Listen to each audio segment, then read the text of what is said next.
Welcome back to Proverbs 20. Hope you've enjoyed this. We're back in Yosemite. Hope you're enjoying the view.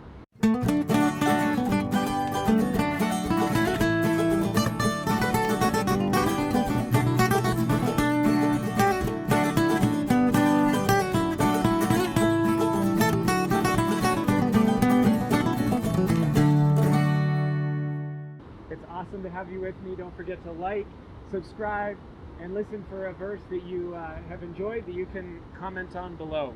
Proverbs 20. Wine is a mocker, strong drink is a brawler, and whoever is led astray by it is not wise. The terror of a king is like the growling of a lion. Whoever provokes him to anger forfeits his life. It is an honor for a man to keep aloof from strife, but every fool will be quarreling. The sluggard does not plow in the autumn. He will seek at harvest and have nothing.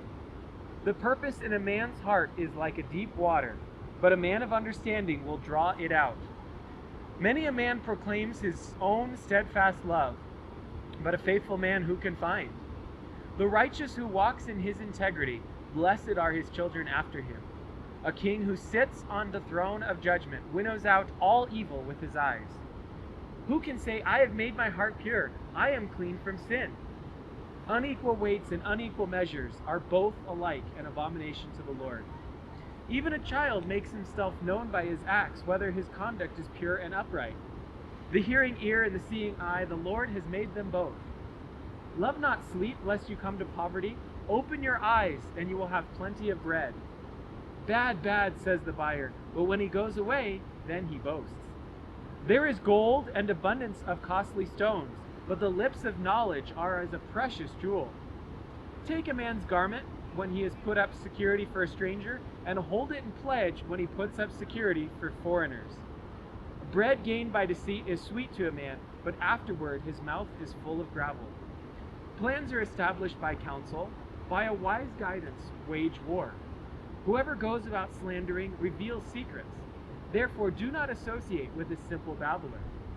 If one curses his father or his mother, his lamp will be put out in utter darkness.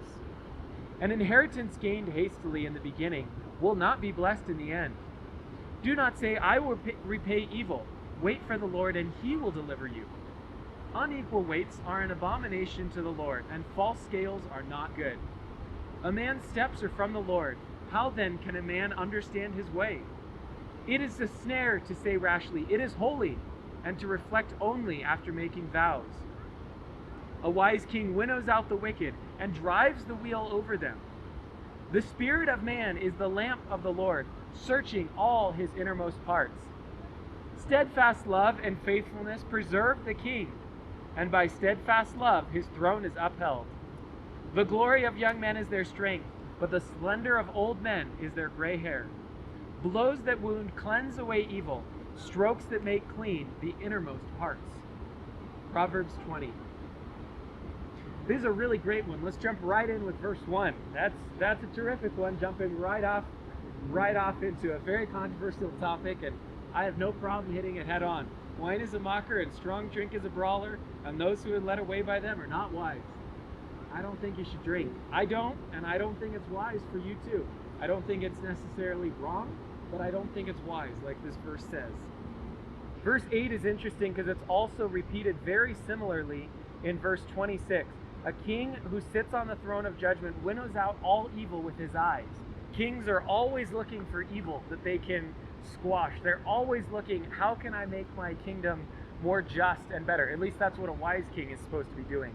So he winnows out all evil with his eyes.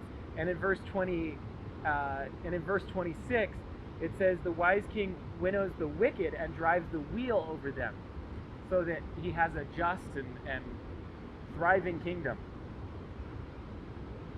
Verse 9 is great, cuts to the heart of Christian theology. Who can say, I have made my heart pure, I am clean from my sin? Nobody. We all have the fallen sin nature from Adam, and none of us can make our heart pure or be cleansed from sin on our own. All right, verse 18. You're going to think that I just am hammering this every single chapter, but it's such a huge part of my life, and it's one of the reasons why I've turned out the way I have.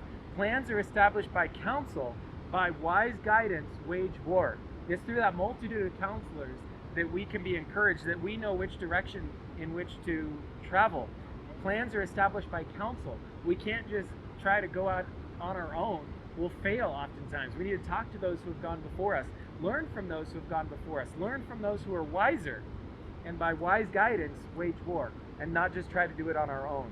Ultimately, we have to make the decisions, but it's with the multitude of counselors that we can take and ingest all of that wise counsel and then make our decisions.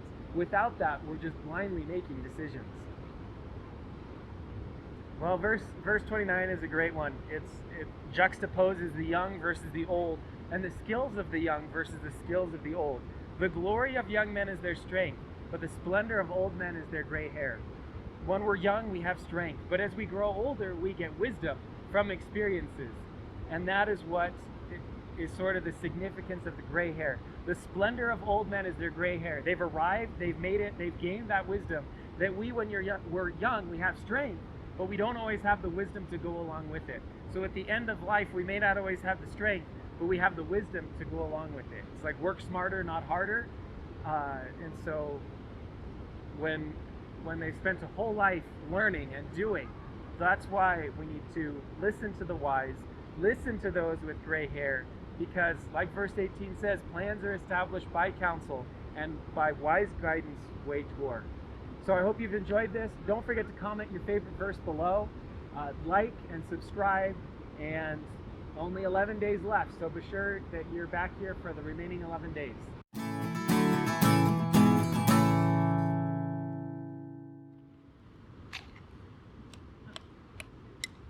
That thing's gonna stab me again.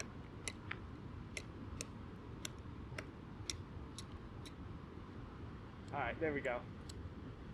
Now we go.